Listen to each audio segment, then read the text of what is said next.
Nous avons tous connu ce moment où, après des prières ferventes, rien ne semble changer. Le temps passe, les doutes s'installent. Dieu m'a-t-il abandonné? Pourtant, le Coran offre une perspective différente. Surat al-Baqarah 286 rappelle: Quand mes serviteurs t'interrogent sur moi, je réponds à l'appel de celui qui m'invoque. Ce verset établit un principe clé. L'absence de réponse visible ne signifie pas l'absence divine. Le Coran révèle une vérité profonde dans Surat al-A'raf 734.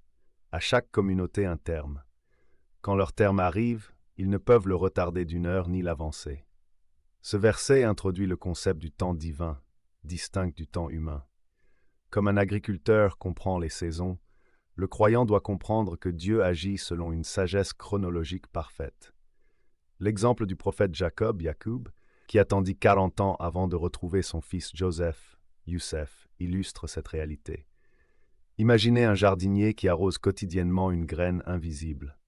Surat al-Hajj 22:5 décrit ce processus. Nous faisons pousser les plantes par degrés. Dieu agit tel ce jardinier. Son œuvre se déploie dans l'invisible avant de se manifester.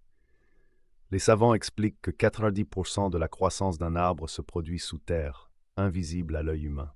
De même, nos épreuves préparent des racines spirituelles dont nous ignorons la profondeur future.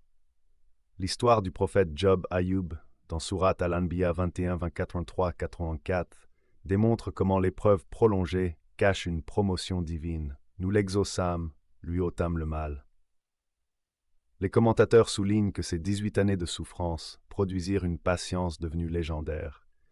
Comme le papillon luttant pour sortir de son cocon, nos difficultés forgent les ailes de notre futur. Un récent étudiant en médecine témoigne: Si j'avais obtenu mon diplôme plus tôt, je n'aurais pas développé la compassion qui fait aujourd'hui mon succès.